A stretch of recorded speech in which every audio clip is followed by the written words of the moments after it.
বন্ধুরা, আমি আজকে কাতলা মাছের মাথা দিয়ে এই যে স্কোয়াশটাকে সিদ্ধ করে রেখে দিয়েছি, মানে বয়েল করেছি আর কি। ঠিক আছে, এই যে ছোটো ছোটো করে কেটে বয়েল করে রেখে দিয়েছি। আর সম্বাসে পেঁয়াজটা দেব, পেঁয়াজটাও কেটে দিয়েছি। এই যে ছোটো ছোটো করে কেটেছি, এটা দিয়ে আজকে রান্না করব মাছের মাথা দিয়ে স্কোয়াশ দিয়ে।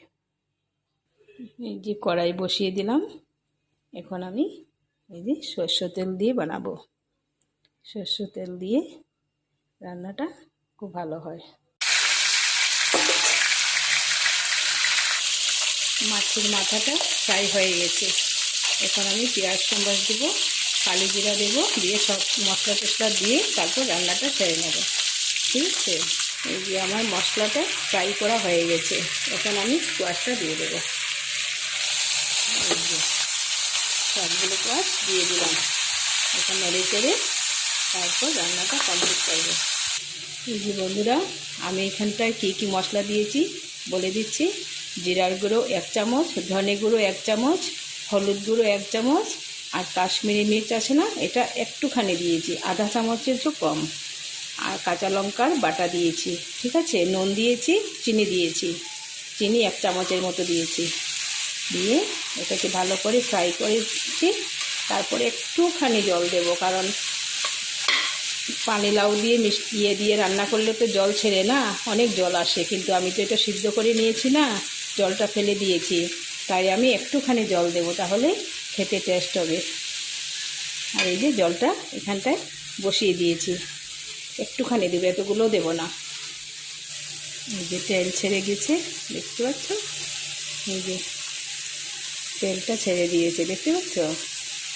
এই যে এখন আমি এখানটায় জল দিয়ে দেবো একটুখানি, তাহলে রান্নাটা খুব ভালো লাগবে।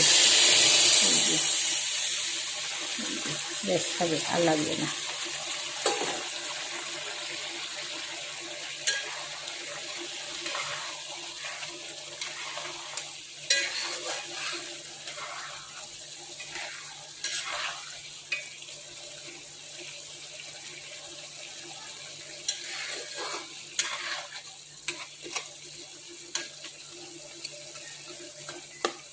এটার মধ্যে ধনে পাতা থাকলে ধনে পাতা দিয়ে, যে কোনো অনেক সময় চিরা বাকড়ির পাতা থাকে, একটু দিলেও ভালো লাগে, কিন্তু আমার কাছে কিছুই নেই এখন যে আমি 3 তলার উপরে উঠে গিয়ে বাগান থেকে আনবো, এই সময়টাও আমার হাতে নেই। আর ওরা কাজ করছে তো তাই, কিন্তু ধনে পাতা আছে আমার বাগানে, তো এখন নেই, ঘরে নেই, তাই দিচ্ছি না আর। ঠিক আছে বন্ধুরা, তাহলে আজ আর কি দেখাবো, পরে যা রান্না করব পরে দেখাবো। আর এখন আমি ঢেকে রেখে দেবো, 5 মিনিট ঢেকে রেখে দেবো, তারপর রান্নাটা কমপ্লিট হয়ে যাবে। তাহলে এখানটা রেখে দিলাম, বাই বাই।